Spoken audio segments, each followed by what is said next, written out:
welcome back to SuperCoach Edge. Well, you'd be mistaken for thinking you were watching World Series darts with Maxi Gawn hitting a 180. But it didn't come without a pre-game worry, of course, with the big bearded one doing a fitness test of a suspect calf, seeing many owners like myself switching the captaincy off him thinking he'd have a blowout mid-game. Nope, he just casually smashes out his largest score of the season. At least I think I was. You might be able to confirm for me, Liam, as a non-owner. But speaking of which, I almost felt the despair of what it must be like as a Gawn non-owner for a split second. But Liam, we're on the cusp of the mid-season buys, and is it weird that I'm not freaking out? And should I be freaking out? You should be freaking out. No, you shouldn't be freaking out. I don't know. I'm the same, actually. Like I'm weirdly comfortable. Weirdly comfortable. Like, I actually had to look at my side, and I think, look, bearing in mind that, like, there'll be carnage. Like we all know that there is. I think I've got 18 for each round. And it has been purely by luck. There's zero design. That's when you claim that you've been putting in the hard yards, the hard work. Like I've got, like today, this week's one, I should have at least 20-ish. Yep. Yeah, I think I've got 20. 19 or 20. Expecting this Sweet is not to before play. trades. This is before trades.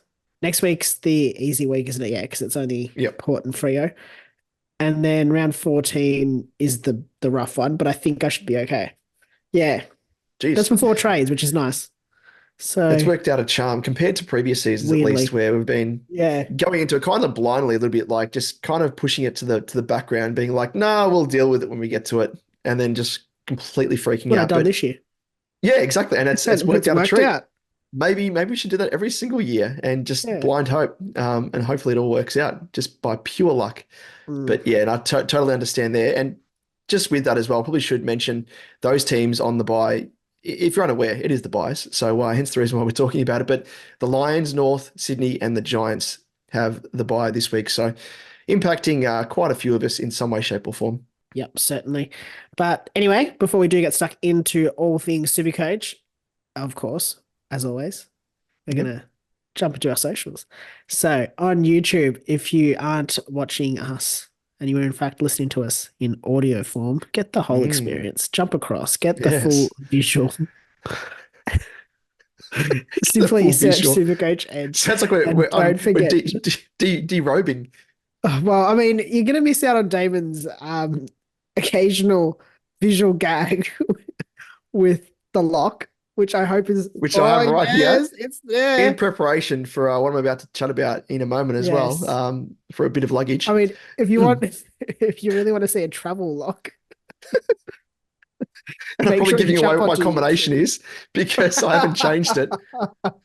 Jump across to YouTube. Simply search SuperCoach Edge and don't forget to subscribe to be notified when our content does drop from week to week. On Twitter, search SuperCoach at @SuperCoach_Edge, David at DamoJ88, myself at Liam Evans_95, and on Facebook, Instagram, and TikTok, just search SuperCoach Edge and you'll find us there.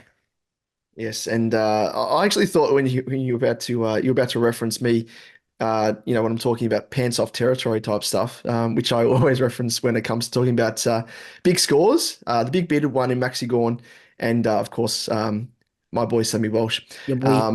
Yep, exactly. So there's the lock, but a bit of relevancy here with the lock that I've got in my hand, because before we kick things off, just letting you know, Liam, you obviously know this as well, but letting more so the good folk, the good people, the you people, as you like to call them, of the SuperCoach Edge community, letting them know over the next 2 weeks that I will, unfortunately, be MIA. And for good reason, as I won't be in the country. He's fleeing the country. I'm fleeing. I'm man of the run. Taken off.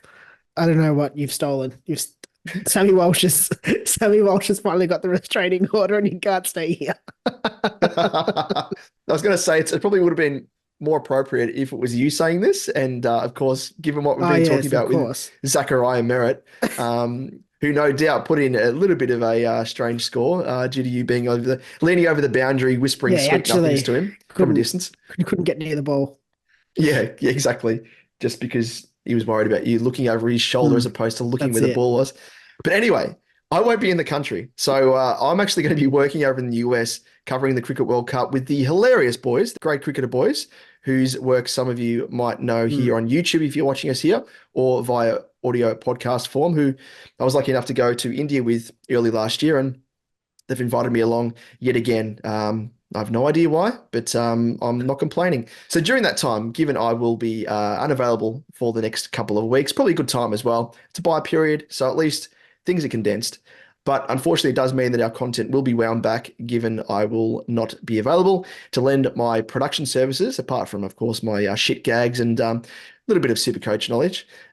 So I won't be available to jump on for a record, obviously, due to the time differences, which I know is probably a piss poor excuse, because it probably means that roughly it's around about, I think it's 13, 14 hours or No, I something have to say different. it's one of the worst. I used to work with someone in New York. Ah, And so it was like always real bad. Like it was apparently one of the worst time zones to have for like remote work if you're working with someone in Australia. Because it ends up just, being like really late in our morning. yeah, comparing it now, it is like we're recording now at 9:26 p.m. here, and it's currently 7:26 a.m. in Yeah. New York. So the nights here are virtually the mornings over there, Mm.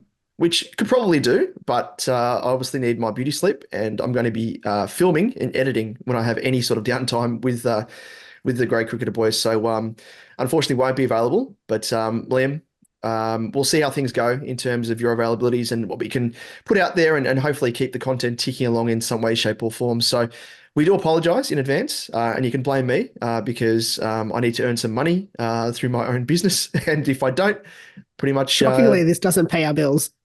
yeah, that's virtually what I was trying to get to.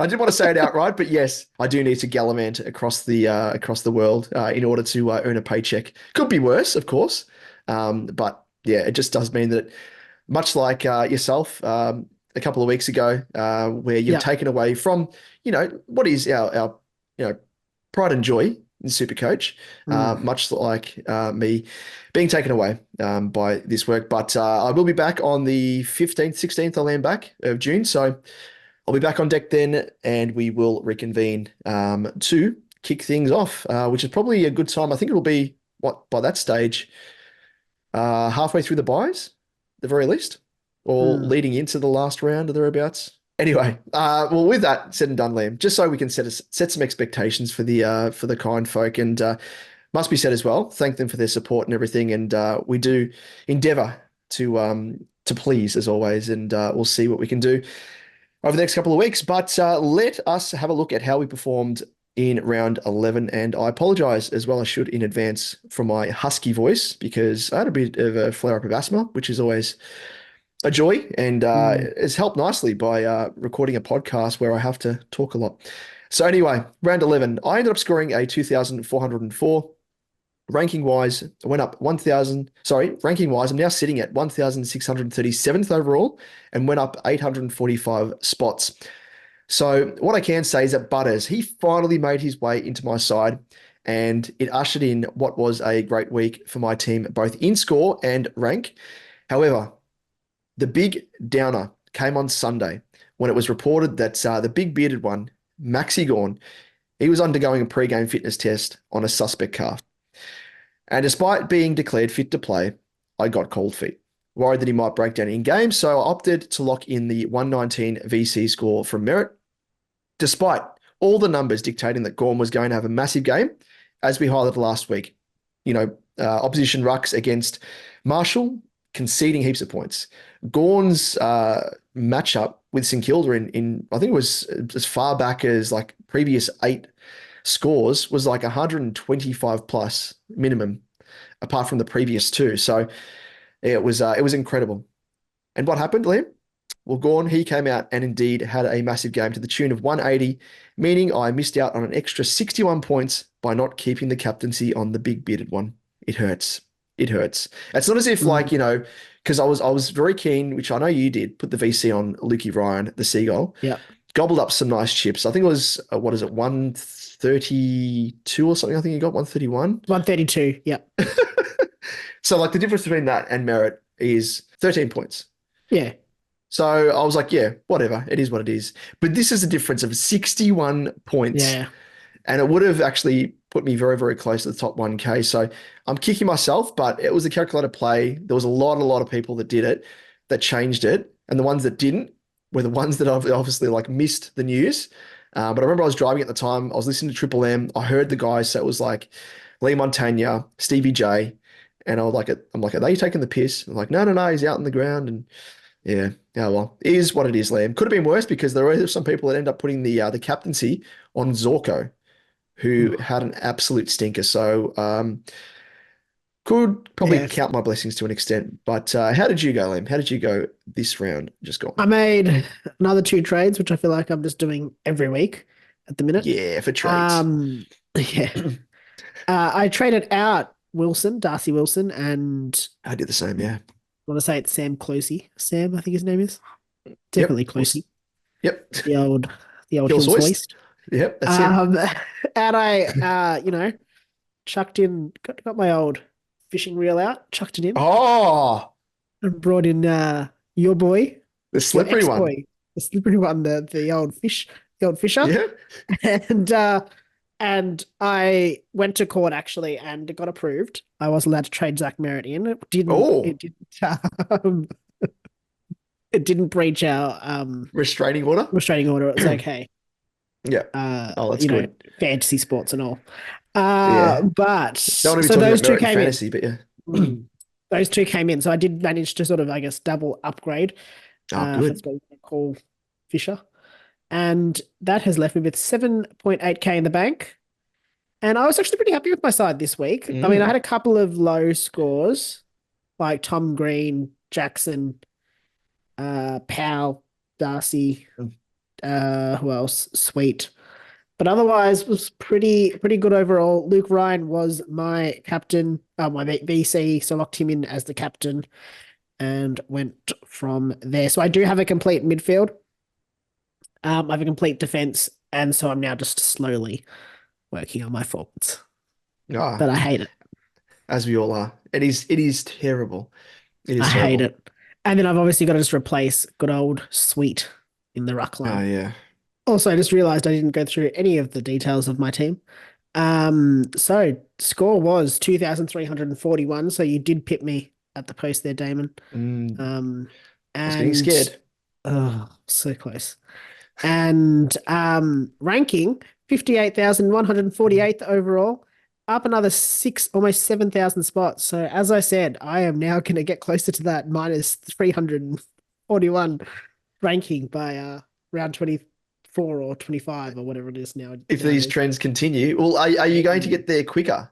Is that Mm. kind of the upside Yeah, I now? guess. So probably I can be number one by round 24 instead of round 25 at this stage. Oh my So at least gosh. I have a week. I'll have a week where I don't have to stress, where I'll be really stressed, really, really Yeah. stressed. Well, you're on track. You're on track so far. But I tried to give you a chance, Liam, to beat me I this know. week by Oh, stuffing up my captaincy, not putting it on Gorn, and I was worried. I messaged you and I'm like, I think you've got me this week. I think you've got me. And I did it's not one of believe the it. smaller margins, but every week I think that margin is getting smaller and smaller. And as you say, because you're gunning for the number one spot, I feel a bit like Zachariah Merritt, just looking over my shoulder, being like, where is he? He could be behind me at any moment, and you're inching closer and What he thought. closer. That's what he thought. Yep, exactly. And when he least expects it, when I least That's it. expect it, hopefully he didn't say all that in court. But I ended up going ahead, of course, another win, 11 wins, and Liam, as I said, I reckon whilst I'm away, I reckon you're going to eclipse me. You're going to get me. You're going to catch me out. Hopefully the buyers might help me. The buys, the time zone as well for me. I'm going to have to set alarms as well, mind you, for because I'm in Dallas for 3 days, different time zone again. New York, different time zone again. So I'm gonna have to set alarms for when the teams are announced, and I won't be able to do any captaincy loopholes either because I don't want to run the risk. Yeah, it'll And be tight. That'll be hard. yeah, so I'm just gonna have to maybe go for if I am going to go for a VC early in the round, just get out of the way, and then for a Thursday night Mm. game. But You'll yeah, probably need the day. Yeah, you'll need a day between your VC and your C. yeah, Thursday here will be Wednesday there. So like Yeah. when teams are announced, I'll have to like the first thing I look at when I wake up of a morning. Oh, what are the team announcements? It's going to be interesting. But I reckon Mm, you're going to get me. You're going to get me whilst I'm abroad, we'll see whilst how I'm we go. not paying too much attention. But anyway, that does mean as well in terms of the differential that I'm out to a 1,542 differential, which no doubt you'll make up. So I mean, as I get to number one in round 24, it's yeah, naturally going to happen. naturally, 100%. You're gonna be like a Roadrunner, and I'm gonna be like Wile Coyote, just sitting there, and you're just gonna be speeding past me, plumes of smoke. Anyway, shall we jump into our first segment, Liam, as we always Let's do do, it. with the good, the bad, and the ugly.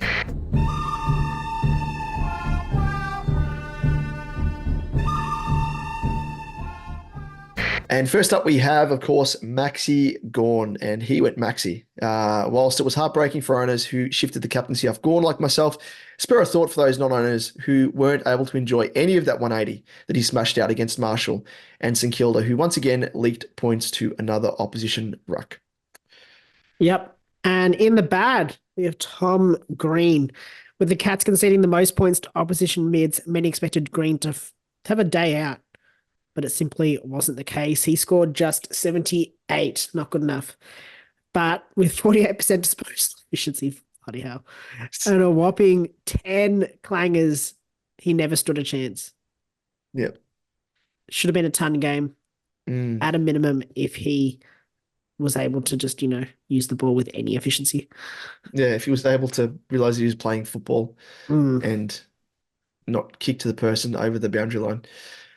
Yeah, crazy. But anyway, it's a cheap price. We spoke to him last week, Yeah. how cheap he was. Like, get him in. Well, you can still get him in if you wanted to.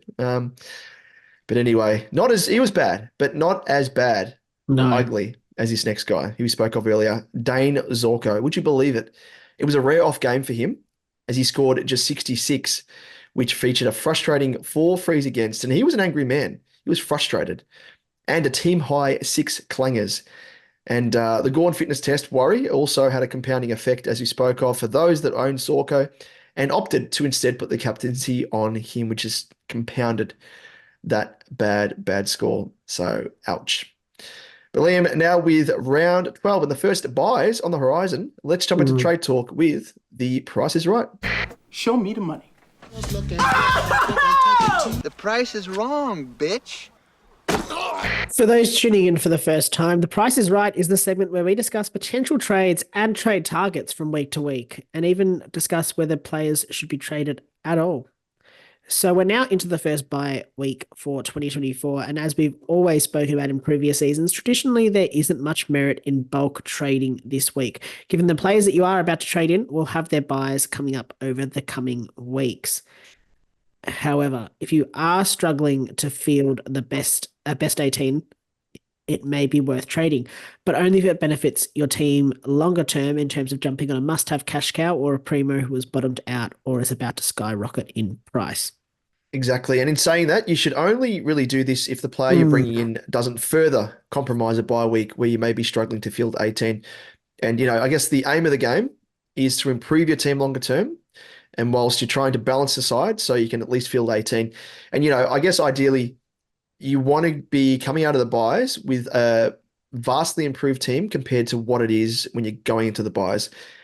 And in terms of getting a leg up on the competition, if you're able to field 19, 20, 21, 22 players on a given bye week, for instance, that essentially allows you to have those extra players and their scores up your sleeve, just in yeah. case you have low scores that can slide out of your team. Whereas if you only obviously have 18 players to field, you're stuck with all their scores regardless. Yeah. So with all of these players we discuss, trades across the buys are much more subjective according to your team makeup and how it structures up across the 4 buy rounds. So as we said, unless a primo is going to skyrocket or is absolutely bottom priced, just be mindful of who you're trading. I think rookies are probably the only difference. I would say a rookie is one that I'd be jumping on still. And just wearing the fact that they're going to miss out. But I mean, once we talk about rookies, you're going to see that there's none. Yeah, So exactly. anyway, let's jump straight in to going, gone, Damon. Yes, and first up we have Sam Darcy forward, 379.5k, and has a break even now of 95, and he has the round 15 bye, the dreaded round 15 bye, the last one to round us out, where a lot of people struggle. So Darcy, he came crashing back down to earth, scoring just 42 against the restrictive Swans after scoring a 113 and an 84 in the previous 2 weeks. And there continues to be a worrying trend where Darcy is able to score well away from Marvel with scores such as 109, 84, 88, 113, and 84, compared to games in the, as we like to call it, the tin shed, with scores such as 54 and 82, which is not bad. But then it's 49, 49, 42. And 5 of his next 6 games are going to be played at Marvel. Has the round 15 bye as well, so could at least provide you a bit of a warm body for the first 3 bye rounds, whereupon you could flip him at round 15 to another player who has had their bye. But given his break even, looking pretty high, unless he has another spike game. Even so, he's going to almost have to have 2 spike games back to back, or at least one, bookended with across 3 games, given the 3-game scoring cycle with price rises. It's going to be hard for him to really make any more money. So cash him out whilst you can to potentially another rookie, which if you've got most of them, you mightn't be able to do anything. But is there merit potentially in getting in someone early like a Leah if you can swing DPPs, or Will Dawson from North Melbourne? Both of those guys have the bye this week. Could you do that if potentially you have 3 guys that you're identifying as, potential trade-ins next week? Would you say that's the only time you'd do it? Yeah, I'd only do it with Leah. I wouldn't do it with Dawson. Yeah. I don't trust his job security as much as I think Leah is. It's a match winner, wasn't it, on the weekend? Yeah, well, that's it. And I think he won't lose his spot, but I'm worried that Will Dawson potentially does. Yeah. I don't know. I don't know. I'm not sure on his job security, longer term. So just one thing to consider, and considering that if you trade him in this, he's not going up this round, so Yeah. I'd be trying to hold off for him for next round. But yeah, I don't mind it. I think there's some others that we're going to talk about a bit later in the episode who aren't on the bubble, but maybe good options that might at least help you. Yeah. Yeah. It's more so like, I guess, if like this week, for example, if you've got 20, 21 players and you don't necessarily need Darcy in your team, you could potentially, just in terms of preserving the amount of money that he's got, expecting him to drop in cash, that's really the only time I think I'd look to get rid of him. Yeah. But as you say, there's a couple of playing rookies that you mightn't have that we'll talk through as potential options. That's it. Moving on to the next guy, and it is Blake Howes, defender, 286.9k, break even of 60 with the bye in round 14. And he was a surprising omission for the D's heading into the weekend. And after once looking like he had rock solid job security, now looks very shaky. And there's no sign of when he may return, given the likes of Salem and Tomlinson being back in the side in recent weeks.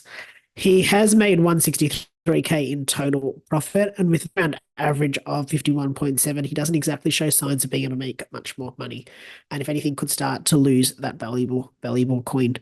But with buys now in full effect, the fact he isn't a one body to play in your best 18 is reason enough to punt him to better strengthen those buys. You may be struggling to field 18.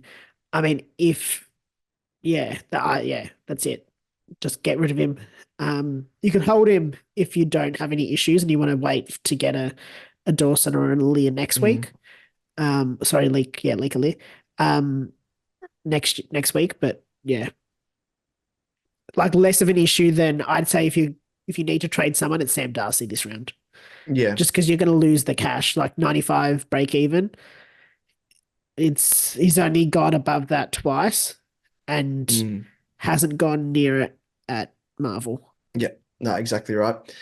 Bit of a worry. Another guy who's a worry is Nat Fyfe. Spoke about him in recent episodes. We're having a bit of a broken record here, and it's not because he's a burn man for us. We're trying to preserve the cash that he's made, because he's bleeding cash at the moment. Mid forward, of course, 344.4k, break even now of 81, and has the round 13 bye, of course, which is next week. And he had another sub score on the weekend with just 56 and dropped another 13.3K. The only upside, as we've spoken about, is that Freo, they do have the favourable round 13 bye. So at minimum, provides you with a warm body across the rest of the buys, especially the dreaded round 14 and round 15 buys. But I think off the back of that, like when he's going into his bye, you can probably hold him this week and then punt him when he goes into his bye in round 13. It's probably a good time, especially if there's someone in round 12 that's had their bye that you can reach for, because that player you bring in that's had the round 12 bye will be available for round 13, 14, 15. That's it. That is it. Moving on to the next guy, it is Will Graham, defender and mid eligible, 277.8K, break even of 16 with the round 14 bye. He hasn't been able to force his way back into the Gold Coast side after being rested, and whilst many sides have no trouble covering the round 12 and 13 bye with the best 18, the fact is the dreaded round 14 bye doesn't help his cause, so he is expendable. If he doesn't return this round, it might be time to think about using him as a nice downgrade option to a hot cash cow in Fraser to make some instant dollars to fund another upgrade. Next up, we have, well, on the chopping block, it's kind of, we've condensed both on the chopping block and going into one, because it does come down to your individual needs and your structure. But the next category is get them in. So first up, we have Zachariah Merritt, midfielder, 590.3K. Geez, he's dipped below the 600K mark. Break even of 130, and it seems like it's been high over the past few weeks. Has the bye in round 14. And Liam, you've said here, I'll leave this to you because you wrote this and it's quite funny. It made me chuckle quite nicely. I don't know if I can do it now. Actually, you know what? Talk about Zach Merritt because he's your boy, and I'll pick up. I don't know. Am I allowed to? I don't know if I've got to. Let me just pull up my phone. Yeah. Can you get Dennis on the phone? Oh, Dennis Denudo. Is that the reason why you won? Yeah, it's just the vibe. I think he's too busy trying to work out how to use the fax machine and the copier. Fucking cleared trade 3. Oh, classic. The Castle, for those people tuning in who have no idea what referencing. If you haven't seen it, see it, because you should have your citizenship revoked if you haven't seen it. Even if you were born in Australia, you need to see it. You have to be deported to a country you're not from. You have to go to Switzerland. Just get out. Yeah, just get out. Anyway, Zach Merritt, sub 600K before the bye in this part of the country, located entirely within your kitchen. May I see it? No. Well, I think we can both the see. house is on fire. Yeah. No, mother, that's just Zachariah Merritt. Yeah, Zach Merritt, sub 600K. Boy, oh boy, you could get the number 6 mid for the year so far for less than 600K. A player that is averaging 118.6 for the season, who's dropped below 100 just once for a score of 94. Bargain. Juice. Bargain. His break even is still on the high side, and his buy in round 14, let's say, isn't helpful. But there's a chance he does make his break even. He has only ever scored sub 100 twice in his career against the Suns. So there's every chance he, gets to 130 or close to. We also know the history of Merritt. He goes absolutely bananas after the bye in the last few seasons. So we're going to go through this. 2023, pre-buy, he averaged 112.1. Post-buy, he increased that to 121.4. 2022, pre-buy was 106.1. Post-buy, 116.5. 2021, pre-buy, 111.3. Post-buy, 119.3. Jeez. Basically increases his average by between 8 to 10 points in the second half of the year. So let's keep in mind he's averaging 118. He could be up, I doubt it, but could be up there, 120, 125 potentially as an average for the rest of the year. He does have a tougher run in the back end, so I'd be interested to see whether he can pull it off. But even if he continues averaging 118, we saw last year he was able to increase his average to 121.4 in the last season. So in the end of the season, so that's an extra three points a game, basically. So it's possible. It's possible. Yeah.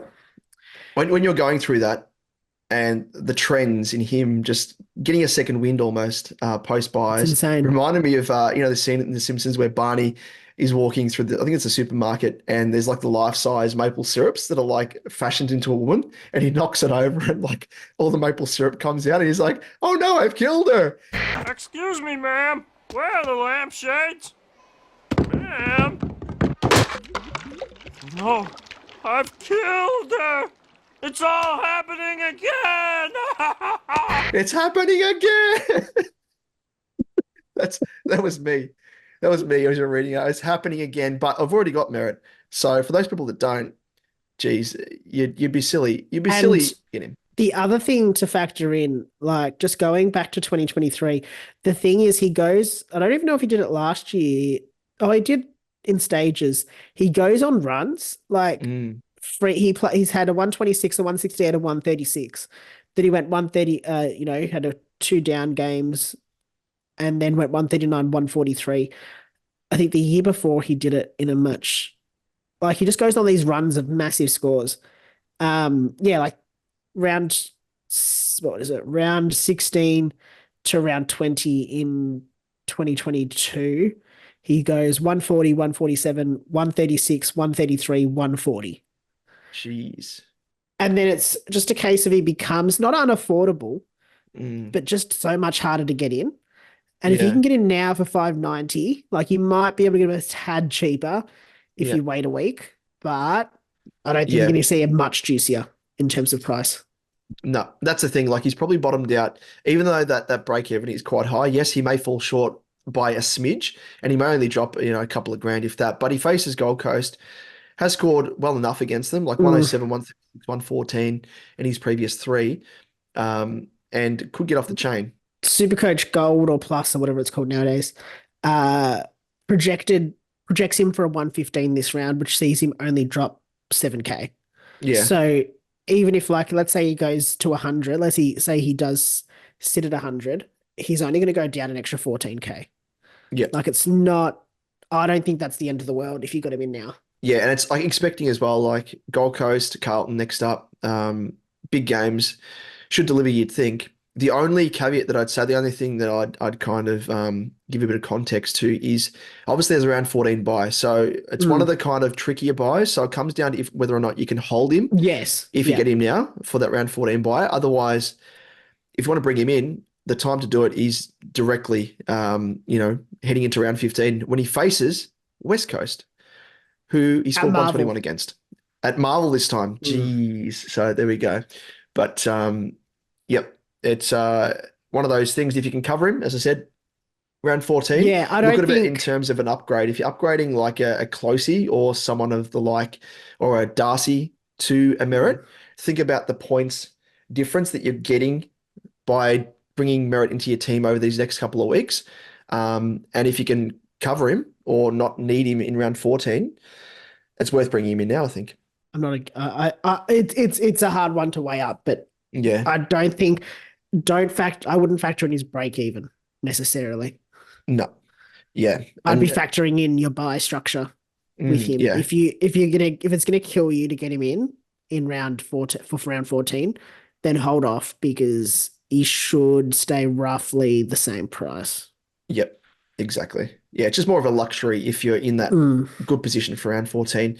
Definitely has merit. Wink.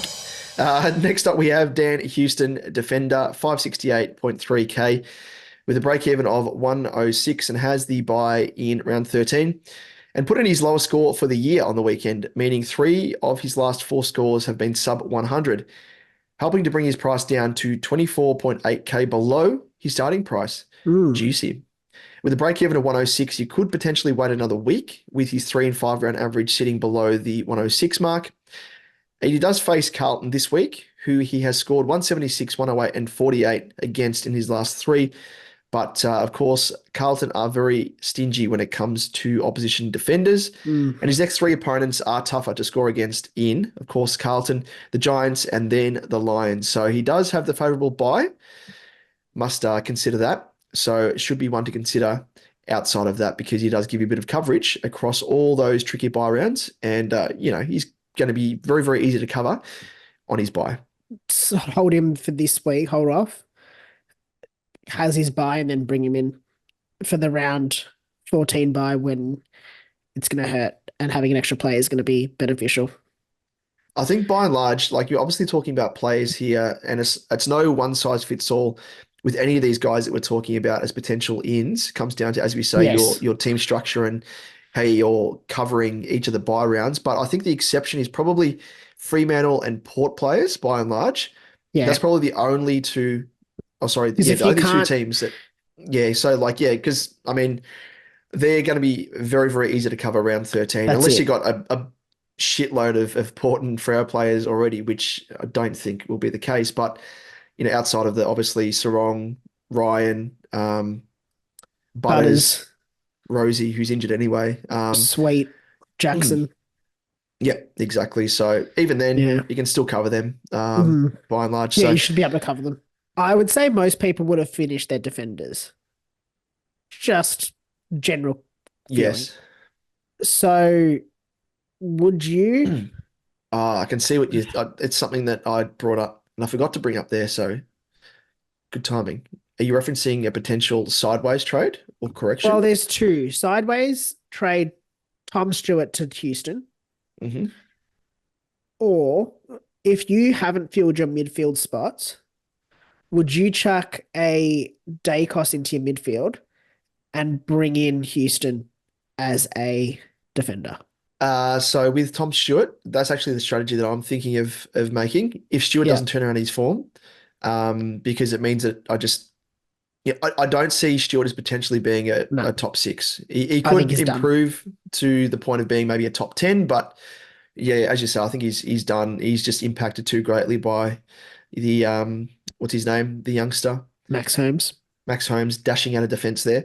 Yeah. So I think Houston's more of an upgrade, but you look at Houston's scoring and it's kind of like there's a bit more of a higher floor compared to Stewart, which is Yeah. kind of lost. He's lost the ceiling as well. But I don't mind that in navigating a buy with that. The second one, going Dacos into your midfield, switching into midfield and then bringing in Houston. I think there's merit to it. Would that, in doing that though, are you saying it in terms of Houston would complete your defense because he'd be taking Dacos' spot? Potentially, yeah. Yeah. I think across the buys, yes, you could potentially do it. With the intention of maybe, I don't know if there's any guys that you could push out to like a D7 type, Yeah. that you could use as a bit of a loophole option once you've completely finished your team. Or you do it with that in mind and try and bring in, I don't know, like a Stewart. Like if you don't own a Stewart, like, getting a Stewart, if he drops You even bring him further in in. price, Yep. you bring him in as a bit of a D7 that you can loop on field as a bit of a leg up over the rest of the competition, strategy wise. So I don't know. I don't mind it. I don't mind it. Yeah. Doesn't affect me. I've got a complete midfield, so it's just more a Yeah, question. I'm the same. But interesting to consider. Yeah. Let's move on to the next guy, and it is Christian Salem, Mm. defender, midfield eligible, 345k, break even of -19 with a buy in round 14. So I will say that I think potentially this guy's being spoken about by the likes of the Godfather himself. And he's actually the third most traded in player, I think, at the moment, potentially, Yeah. according to those not in my team. So interesting. But looking at it, I'm not against it. His break even Mm. in the negatives does mean that Salem is going to make cash quickly, courtesy of that injury score in round 5 of 3. Since then, he has dropped 75k below his starting price and has scored 91 and 121 in the last 2 weeks. Mm. Has the round 14 buy, so you'd want to be wanting to be holding him. You'd be wanting to hold him for the next 2 weeks for some quick cash gen and some handy buy cover. If you could hold him longer, potentially you could make some more cash. He is projected to score 66 and 83, which would increase him by 80k in the next 2 weeks. I think that he would score higher than both of those based off what we're seeing. So should be able to score more highly and make that cash more quickly. He is a risky play, I Mm. think, but with so few genuine cash cows, when I say genuine, I mean basement price, um, this might be one avenue to make cash across the buys and have a player Yep. that's going to score well or score better than what we're seeing with some of these rookies. Yeah, I don't mind it, and that probably I should have looked ahead actually on the run sheet because speaking about bringing Dacos into your midfield to go for Houston and then potentially having someone that could be a off the bench Yeah, D7 Salem. M9 Salem could Mm, be it. Um, but the one thing with him that I'm a little bit worried about is obviously played St Kilda, smashed them. They concede bulk yeah, points. Even though I think he's been getting some CBAs as well, which he did not in the earlier. last, not in the last 2 weeks, I don't think. Ah, okay. But let me No, check that. no, he had 33% in round 10 Okay. against West Coast, but then zero on the weekend. Oh yeah, on the weekend he had none. Yeah, Yeah. So, yes, and Kilda obviously defender matchups. We know how good they are, but um, West Coast as well, even though they're performing better than what they have in recent times, a bit of a softer matchup. 33% CBAs, which they concede a few points to opposition mids as well. I don't know. I just think that maybe I don't think he's going to be scoring like he has over the previous couple of weeks, but I can see him averaging around about 70 to 80 potentially for the rest of the season, which should be fine. And like if you are able to play him off the bench, like that's really the only reason I'd get him. If I could play him off the bench as a loophole option and loop on his spike scores when they come up, when they're matchup based, when they're favorable, I'd look to do that, but I wouldn't be comfortable in having him on field, I don't think. But that's no, just me. not long term. Definitely not long term. You'd almost want to ride him, hopefully for cash for the next couple of weeks. Like Yep. you could trade a Darcy to him. I mean, you're gonna make Mm. 30-ish K off him, which Yep. is not much with DPP swings if you've got them. But you could use him during the next 2 bye weeks just to cover for any outs you have. It just hopefully it gets you up from 18 to 19 or 20 or whatever it Yeah. is, and just gives you an extra player. He has his round 14 bye. If it looks like a failed pick, you can offload him then. You should have made some cash, some quick cash.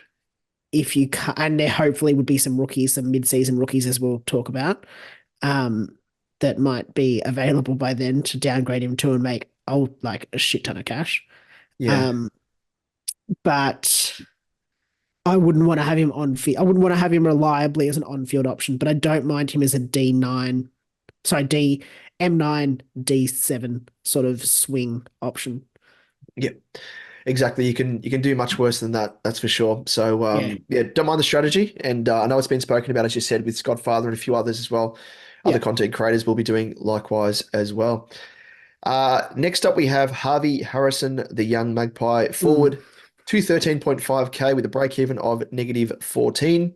Has a buy in round 15.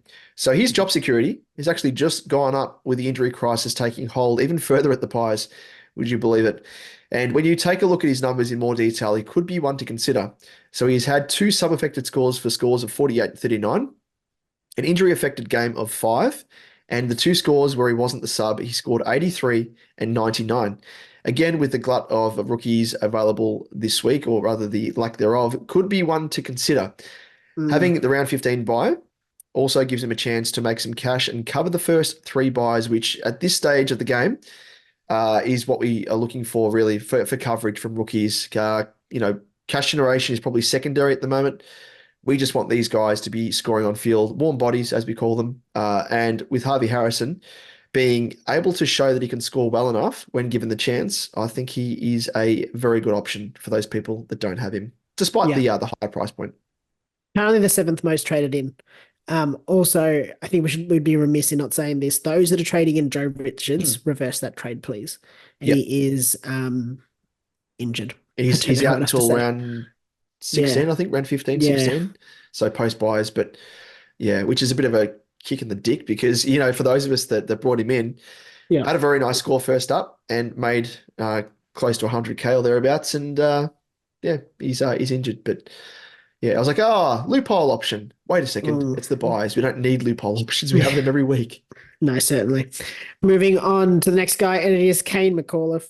Mid eligible 198.1k, break even of -22 with a buy in round 15.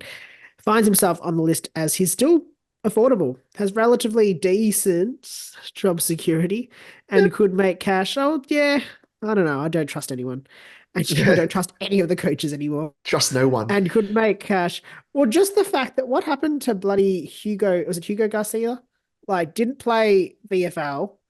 Yeah. Anyway, like, is he gone? Is he being kidnapped? Is he fled the country because he's got a restraining order? Because someone's got a restraining order against him?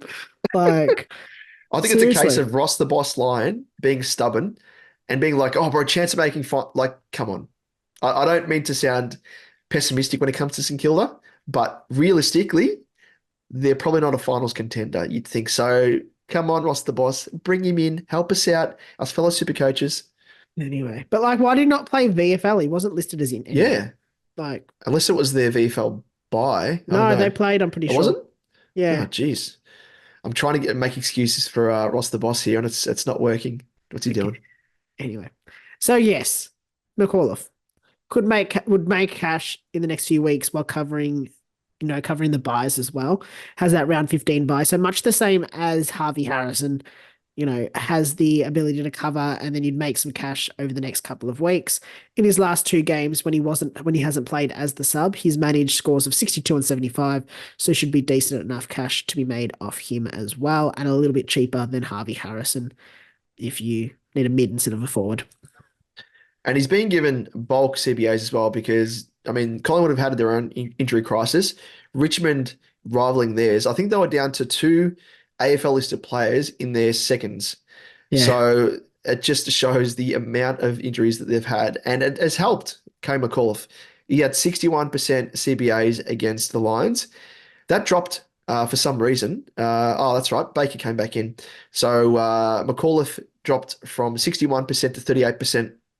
Baker had 62% on return. So, I mean, outside of that, he's actually looked pretty good, I must admit. I've got him on my draft team, my keeper league, of course, that you're in, Liam, our keeper league. And I'm happy with him. I'm very, very happy with him. I think he's going to be a player of the future for the Tigs and hopefully for my draft team.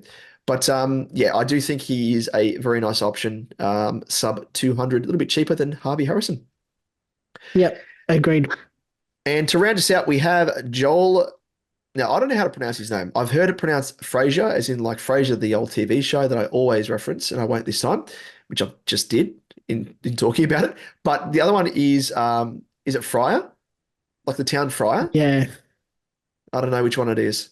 Let us know, Joel, if you're tuning in. I would have thought it'd be like Freya. Or Freya. Is it Freya? I don't know. Freya. I don't know. Yeah. Freya's on fire. So anyway, Joel Fryer or Fraser or Fryer, the town Fryer. Mid forward, priced at 178.8k with a break even of -36. Does have the buy in the dreaded round 15 and scored 76 to follow on from his 63 and 64 in his first 2 games and went up to the tune of 61.5k profit. Seems to have answered the call from the Dogs, who have been looking for a solid winger since the departure of Lockie Hunter a couple of seasons ago. Has been swung between high halfback and wing, but on the weekend he pushed forward more often and was able to set up goals with his pinpoint disposal with that sort of wing role that he had. May have more job security than we queried last week, as soon as last week, really. And with reliable scoring rookies with sound job security looking few and far between at the moment, he most definitely is worthy of grabbing in your team as cover across the buys in the short term, but also as a nice cash cow in the long term. So I don't have him. And I'm looking at potentially bringing him in because of those guys that I don't have. I've got McAuliffe already. Harvey Harrison is up there. Freya's cheaper to the tune of, nearly 40k. I might go down that path there. I think that makes sense. I'm open to, I think any of those 3 options will be good. Yeah. The issue will be for Harvey Harrison, just the fact that he's at that slightly higher price point. It's going to take him, he's going to need higher scores to maintain his break even being low and to make more cash compared to a Freya who is 30k cheaper. Yeah. Yeah. Nearly. Yeah. Yeah. So just over 35k. The other thing as well that appeals is his DPP, which I think Yeah. is really underrated. It's not really spoken about enough across the buys because to have a player that can give you Mm, multi-positional coverage is so, so important. And you mightn't factor it in. But when you're going through your team, have a look, especially if you've got Supercoach Plus and you're going through the buy planner and it grays out the players. There is a week for me where I have like a full complement of midfielders, and it might even be this week. But I'm able to swing, like if a Garcia's playing, a Garcia forward, yeah. to then play for, one of the players that isn't playing. So it does definitely help. And I think that part of the reason is why I'll go for him over the likes of probably Harrison or McCall if it was already got. Yeah. I tend to agree. Very nice. Well, should also mention as well, just keep in mind that yes, Mm, you've spoken about the lack of rookies, but we have a bit of a saving grace here. And it's this time of mm, year. A lot of people are forgetting about it. But it is the mid-season rookie draft this Wednesday, the 29th. So we should be treated to some juicy rookies that may even play early on. We saw the likes of Teagle, the old Testy, yeah. the old Testicle. He's actually on the radar of, I think, Collingwood, who are crying out for another ruck depth as well, considering Mason Cox is now out with a cruciate ligament of some description Yeah. for a number of weeks. So he could be on the radar. And if he's picked up on the Pies, wouldn't surprise me to see him play early on to give a bit of backup for Cameron. So there are a few other players as well. So keep your eye out as to who is being selected, and no doubt we'll chat about it over the coming weeks. And yeah, it will be a bit of a shining light for all of us crying out for rookies to the Supercoach gods. That's it. Except, I guess whoever gets picked by North will just be an automatic in because they can't do any worse. Like, surely they're going to play that person. Yeah, well, apparently the guy that they're going to be picking up is hails from Tassie. They've already picked up a McKercher from Tassie. Um, Are they moving? Is it finally happening? I think it's happening. I think this is part of the reason. They're slowly making the transition. This is all part of the grand plan. Yeah. No, yeah. I think there'll be some options that will be actually viable compared to previous years where I feel like we haven't had as many. I think we might see some rookies earlier, Yeah, hopefully. yeah, hopefully. Richmond, Collingwood, just Yeah, look at whoever definitely they between pick up. those two. Yeah, they might need to play them just because they've got no fit players. Yeah, that's it. Now, Liam, it's that time in our show where we toot the horn, stroke our non-existent beards as if we're Maxi Gawn, and we say, I'm the captain. Now. Look at me. I'm the captain now. I love how you eyeball the camera as well as you say it, just to add to that creepiness. In fairness, it's because I'm looking at Zoom to make sure that you're not going to say something. I'm trying to take your cues. Oh, okay. So you're trying to eyeball me, which is even creepier. Seriously. But for those, when we talk about like the full experience, if you're tuning into the Oh, audio yeah, this podcast, is it. this is what we're referring to solely. This is the full just visual this. experience. Exactly. You get Liam gazing into your soul, which is what he does to Zachariah Merritt, and no doubt is That's the it. reason why he has a That's bloody it. I don't want AVO. another Australian or ever to stop. Exactly. I might have to put one on you. I'll have to put one on you soon. Can't even talk. You got me all nervous. Anyway, Liam, I'm the captain now. Yes, and Oh, I'm the captain now. We chat about the VC and C options you've got for the upcoming round of Supercoach. As always, we've scrounged through the data and we have found the top options for you to consider. First up, first game Thursday night, we've got Butters versus your boys in Carlton, averaging 101.6 against the Blues, his fourth highest of all teams. Previous 5 scores read 84, 130, 96, 110, and 88. That is a mixed bag of Allen's lollies there.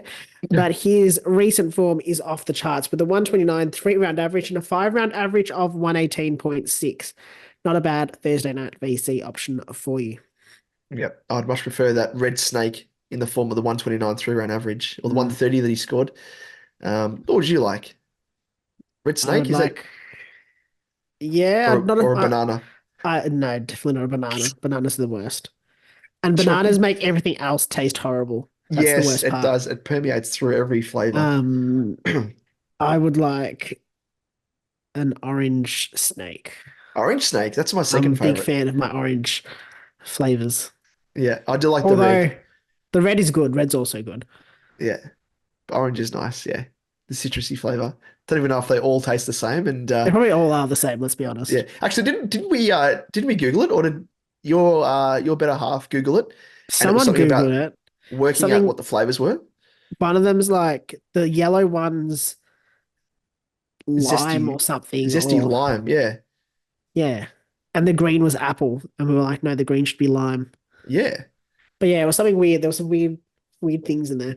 yeah. They were just trying to market things to be more appealing. I will say though that the blue M&Ms do taste better. The blue ones. Yeah. I They're all should, the same, but test it. I Do a should try blind that test. and work out Telling which you now. tastes better. Blue ones taste better. I'll take your word for it. I'll try it. I'll try it. Are you sure that the one wasn't just a normal M&M and the other one was like a No. in your case, I was about to say peanut, but obviously you've got allergies, so it Toast definitely wouldn't. tasty. Added spice. I've got an asthma flare up. It feels like I've like ingested something that I'm allergic to, so I shouldn't be laughing. But yes, no, it definitely wouldn't be a nut flavored Certainly variety. not. No, that's silly of me. You notice how I pulled myself up and I still said it. Classy. That's just the way my Still mind kept works. going. Yep, still kept going. That's me down to a T. Anyway, let's get back to I'm the captain now. No, I'm the M&M now. Maybe that might be another segment for another time. But in the same game, Walshy up against Port averages 112.9 against the Power, which is his fifth highest of all teams, with a highest score of 144. Has scored 87, 128, that 144, 115, and 115 in his past five. Does he get a tag? That's the only thing I'm worried about. Yeah. Willem Drew, the second best player in the AFL according to Champion Data. Willem who? I'd never actually seen, like, I know what most AFL players look like. I'd never seen him up close. I'd seen him from a distance, obviously, on the wide shots. He was interviewed post-game the other week. I was like, that's what Willem Drew looks like? Incredible. That's like, I don't know if you've heard, again, we're going off to another tangent here, and I apologize because it's me doing it. But Jack McRae, have you heard him talk? He's got the squeakiest voice of all time. Yeah. You know, when you see guys and you just expect them to have like a different voice? I don't know. Yeah. Strange.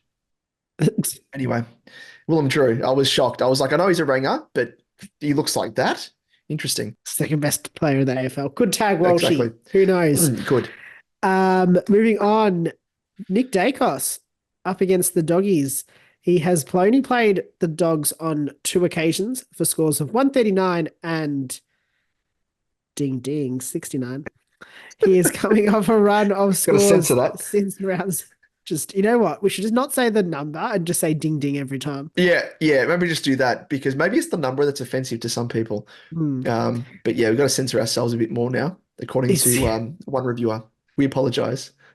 He's coming off a run of scores since round 6 that read 133, 128, 150, 147, 105, and 130. He is a very nice VC option, in my opinion. Yep, he's back in form. The wispy Dacos. And the other man that has regained form, Bont, also in that game. Averages 113.3 against the Pies in his last 3, but his worst side for average across his career. He has only managed a captaincy-worthy score in 3 of his 12 matches with a higher score of 137, though the Pies, they do give away the 3rd most points to opposition inside mids. So which side are you going to agree with?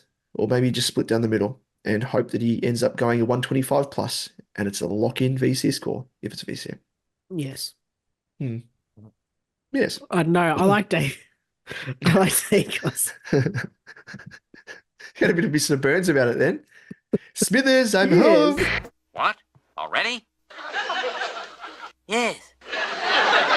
Oh, running out of breath and speech, uh, which is probably a good thing. let's keep going. Dawson v Hawks averages just 74.2 against the Hawks, his worst of any side, but does come into the game with a 3-round average of 135.7 from scores of 158, 107, and 142, rich vein of form. And Hawthorn, yeah, they don't really give up many points to opposition mids, but not really negative either. He's an option for sure. And the other guy that's an option is Maxi Gawn against Freo.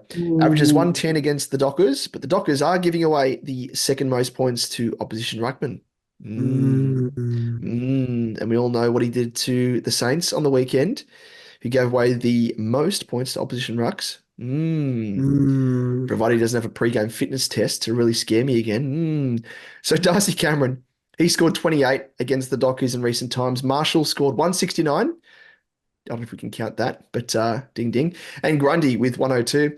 So could be in for a big one, especially considering he managed a score of 180 against the Saints, who concede the most points to ruckman. Like I mentioned, juicy. Juicy. In that same game, we got Sarong obviously up against the D's. He only averages 90 against them against Melbourne, but comes into this game with a 5-round average of 127.2.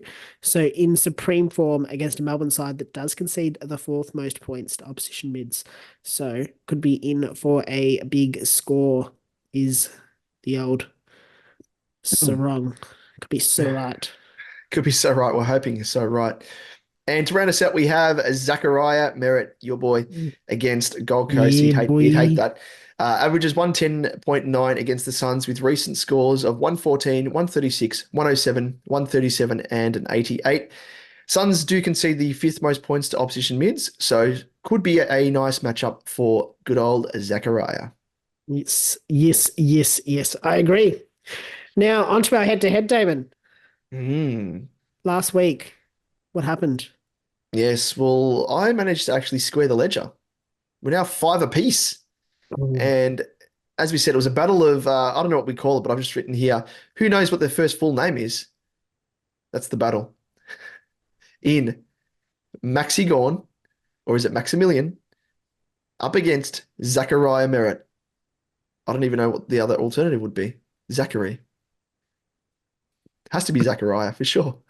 Anyway, Maxi Gawn, he eclipsed your selection of Zachariah Merritt. 180 to 119. I'm losing it. Good thing I'm going on a 2-week break, but it's not a break. And what would be the option? I could just. Sorry. Oh, It could also just be Zach. Zach is a name. It can't just be Zach. It can't be Zach. It's got a H on the end. It's not Z-A-C. Doesn't he say Z-A-C-H? I can't. Jeez, I'm losing it. Let me pull it up. Yeah, Z-A-C-H. Yeah. Not Z-A-C, which is kind of like the normal way of spelling it. So it's almost like throwing out a bit of bait to us. Like there's something more to this name. I just figured out I can just go check the restraining order and have his legal name on there, surely. Exactly right. Exactly. That's a very fair point. Anyway, my selection, Maxi Gawn, ended up eclipsing your Zachariah Merritt 180 to 119. And with that point difference, it takes me out to an overall lead of 34 points.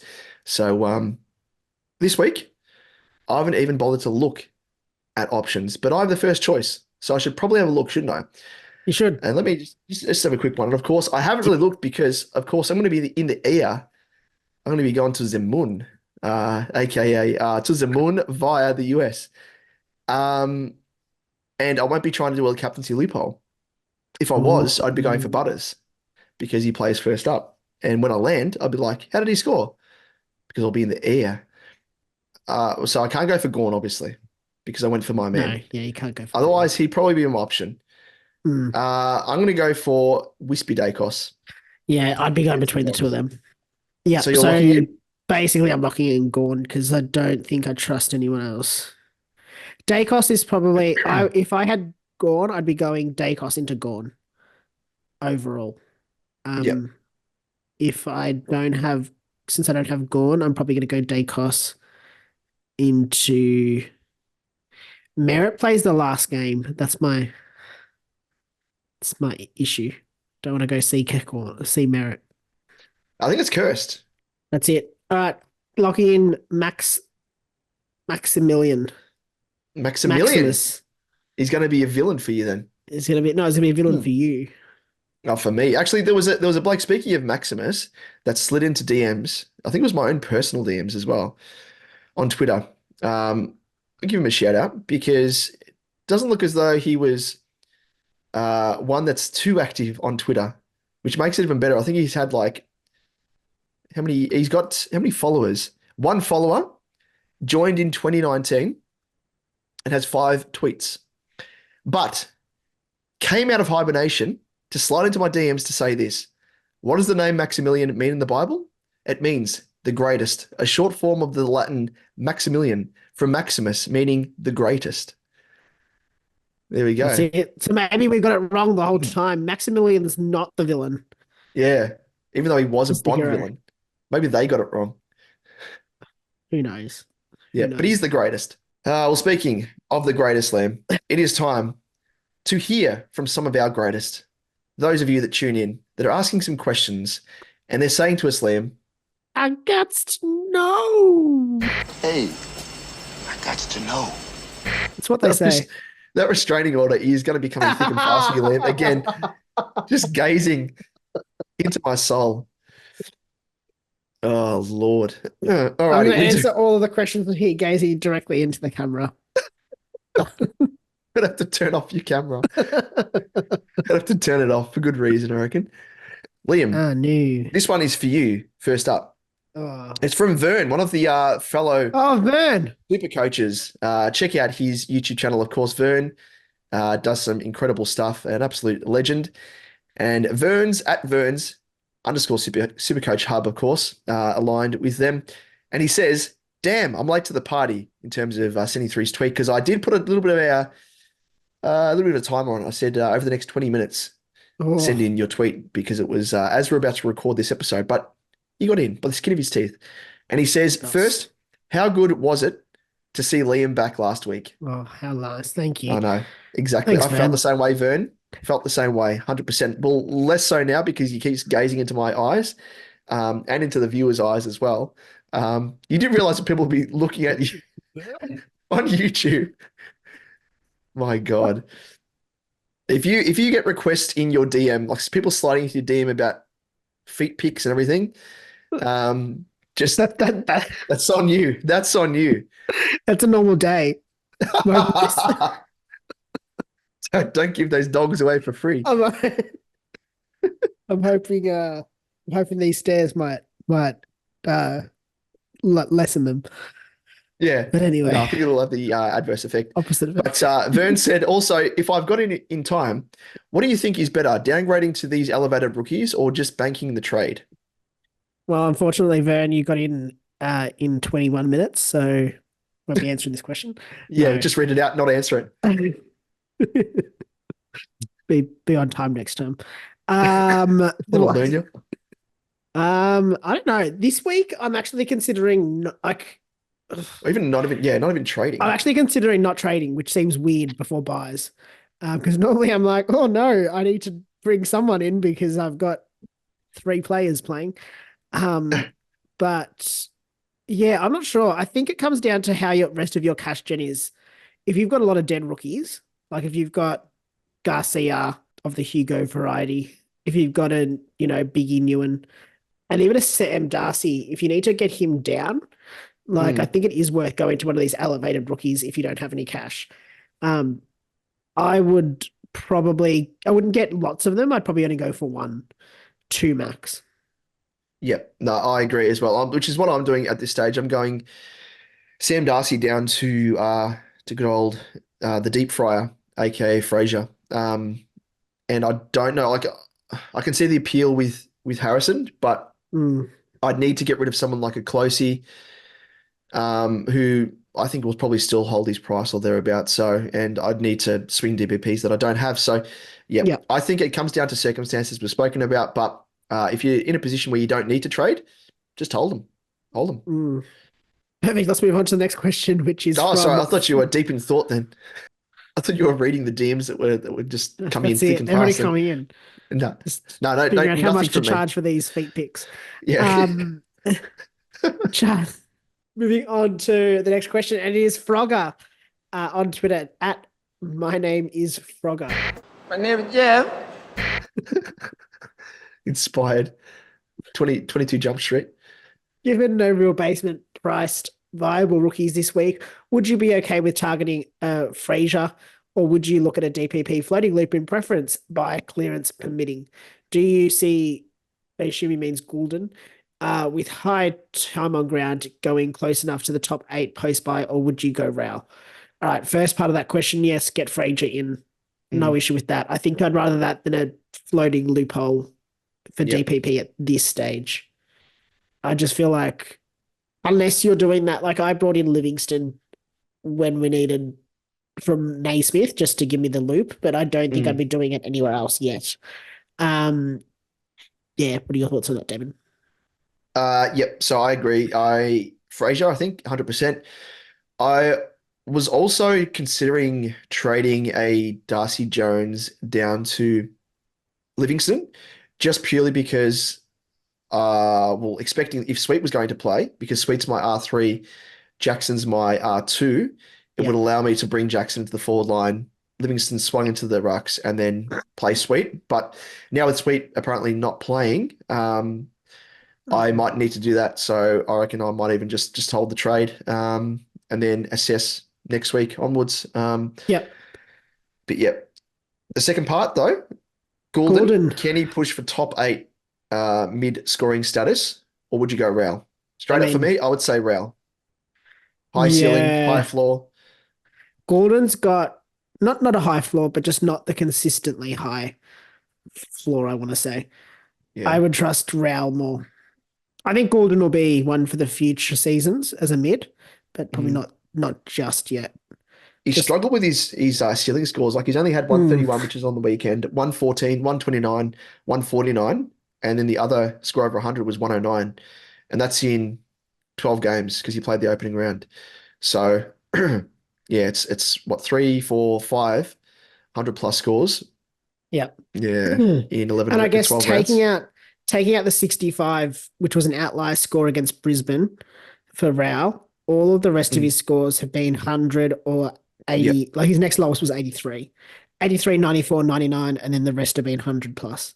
So, and generally when he goes over 100, he's going 126 plus. So I think I'm comfortable with, I'd rather go Rao at this stage. Yep. I totally agree there. Next up, we have Corey Blackledge, one of the regulars of the Supercoach or the Edger community, as I know some people like us to say. It's a bit of a loaded one there.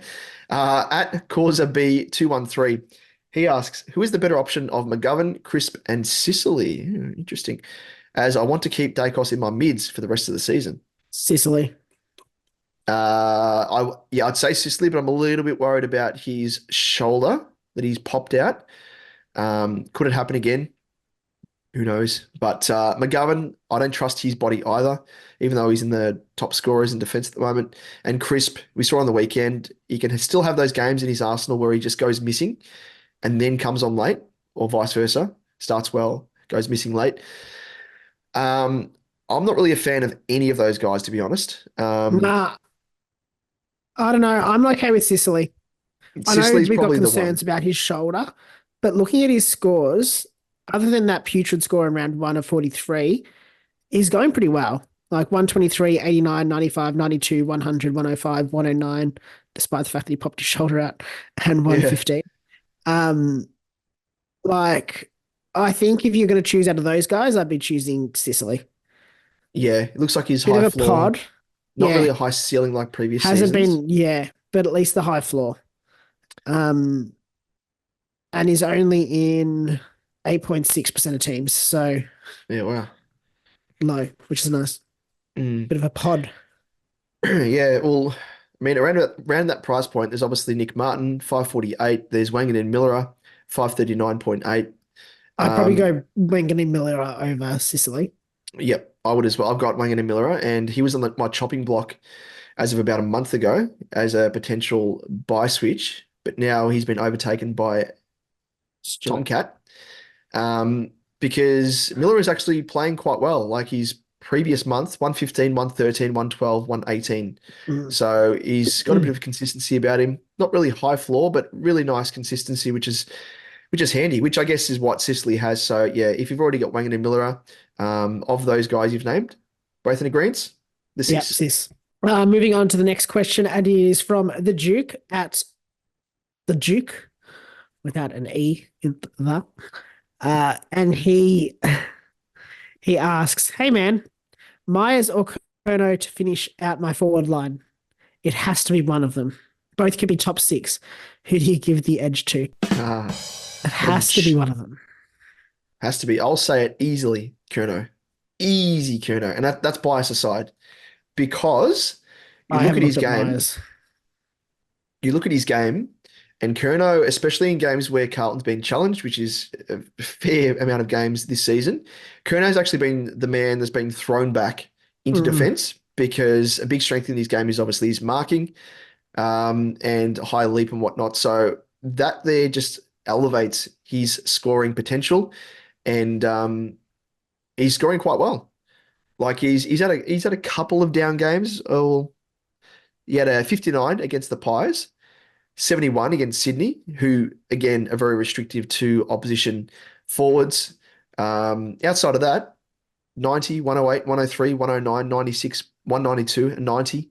And for me, I think, yeah, he's just around about that mark. Like it doesn't blow you away, but I could see that sort of scoring being worthy of a top 6 spot, which at the moment he's ranked as the 8th best forward at the moment, averaging 91.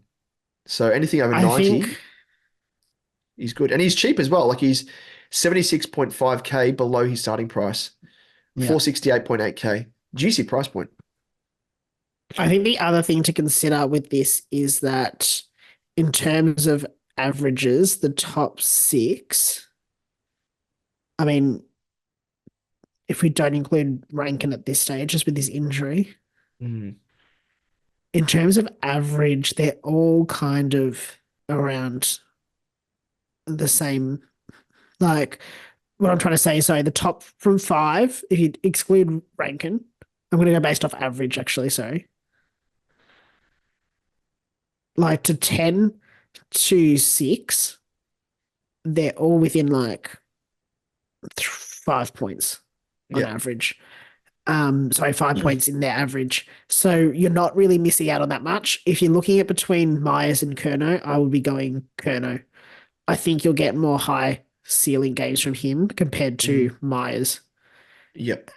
And Myers, like realistically, I'm just looking back at his averages across the years. His best average before this season was 80.8, and he is averaging 91.7. So that's like an 11-point increase that I don't think has really come from, I guess his role really hasn't changed from what I can see. Yeah, no. Whereas I think Curnow averaged 90 odd last season. Yeah, 91. Sorry, 97.6 in 2023, which with it, if he averages that, he's a top 6. Yep. So I would exactly. be going him 100%. Yep. And the big appeal with Curnow as well is his last 3 games of the season, which of course will be going across the Supercoach finals side of things. Hawthorn, West Coast, St Kilda. So nice way to finish. I think Collingwood before that as well. So I think there's an opportunity there to get a bit of a leg up over the rest of your, I guess, going for leagues, cash leagues, all that sort of stuff, over your opponents with someone like a Charles. But yeah, for me, as you said, with Myers, I don't know. I don't trust him for some reason. I don't No. know. Just previous seasons, it's a bit of an out of the box one. Whereas with Curnow, like scored 180 odd against West Coast last year. Scored 130 odd against North Melbourne. Collingwood, he scored well against. So yeah, similar scoring and stuff, but I think, yeah, as you say, with Curnow, opportunity there for some big spike ceiling scores. Let's round things out with Cotsy at Cotsy6. He asks, how do you see Nick Martin scoring? There's one for you, Liam. How do you see Nick Martin scoring for the rest of the year with Ridley back?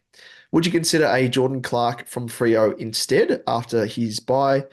Already have Dacos, Sheasel, Houston, McGovern, and Ryan. That's a good question. I don't know.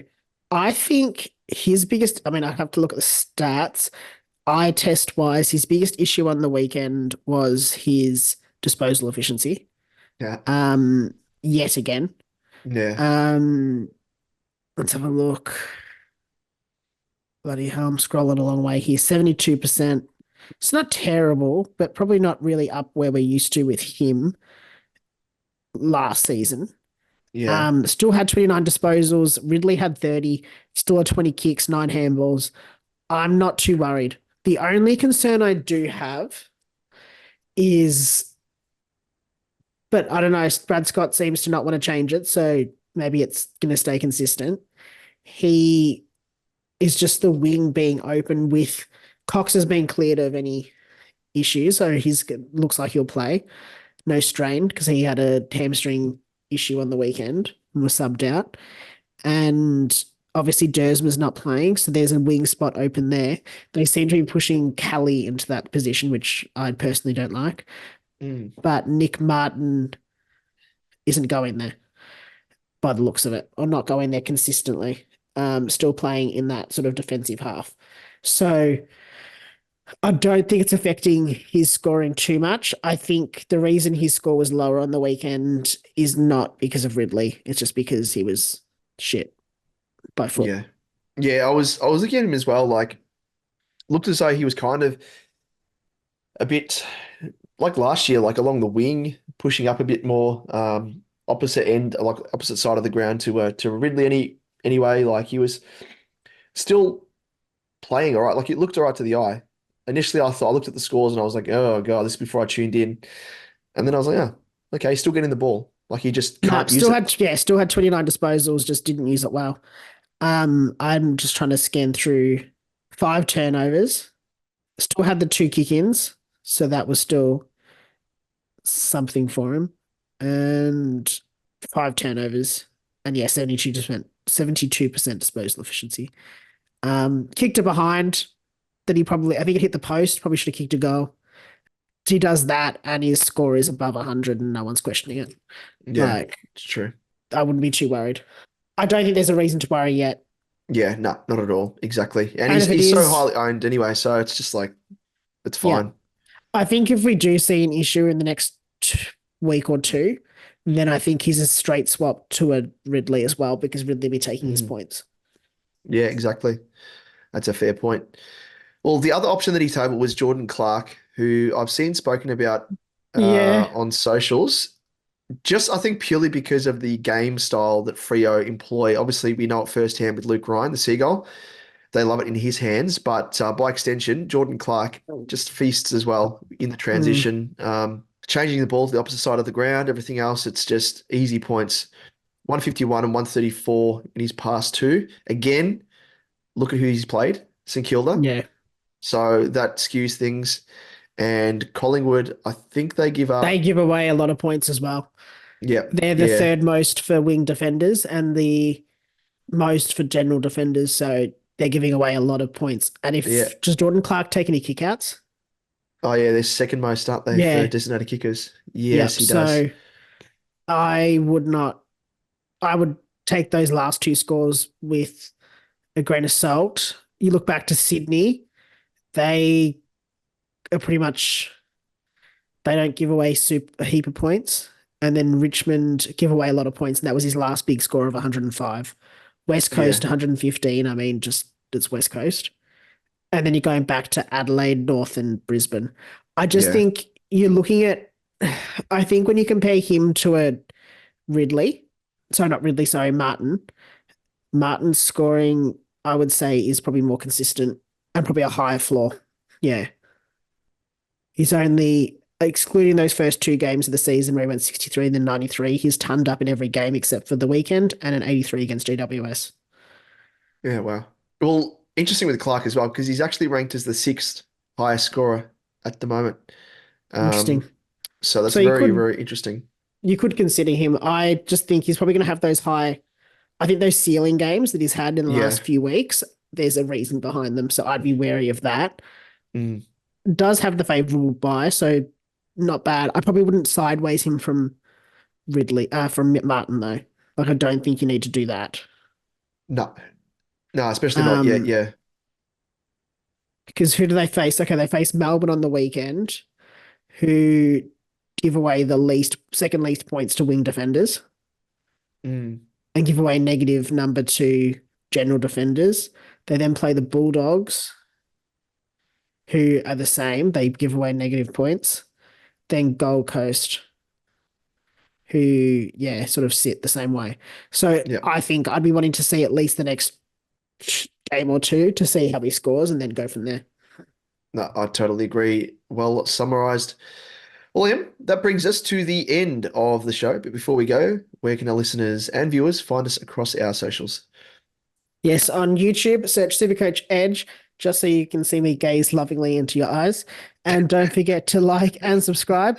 On Twitter, you'll find us at @Supercoach_Edge, Damon at DamoJ88, myself at @LiamEvans_95, Facebook, Instagram, and TikTok. We are on there as Supercoach Edge. Very nice. Well, that rounds us out for round 11. Best of luck for round 12, the first of the many, many glorious buys to come. And Liam, I'll catch you and Yes. our fellow Supercoach Edge community in a couple of weeks' time. Yes, good So luck. I'm wishing everyone the best of luck. Thank you. Farewell. Fare thee well, and wish me luck in terms of trying to navigate Supercoach abroad. I've never had to do it before. I've done NFL fantasy abroad when I was in Bali with the old wife, who's ends up being younger than me, but she's the old wife. And anyway, I had to navigate that, which was fine. But again, this is a bit of an inverse because I'm in the US trying to do fantasy sports here in Australia as opposed to doing an NFL. NFL in sport. Australia. So we'll see how we go. Wish me best of luck. Hopefully everything works out. And who knows? Imagine if I come back and I'm actually just to the moon. That would be funny. Maybe I should just stay in the US if that's the case until I win. Until you win. But anyway, as we always say, may your trades hit the mark and your scores head to the moon. We'll see you then. See you guys.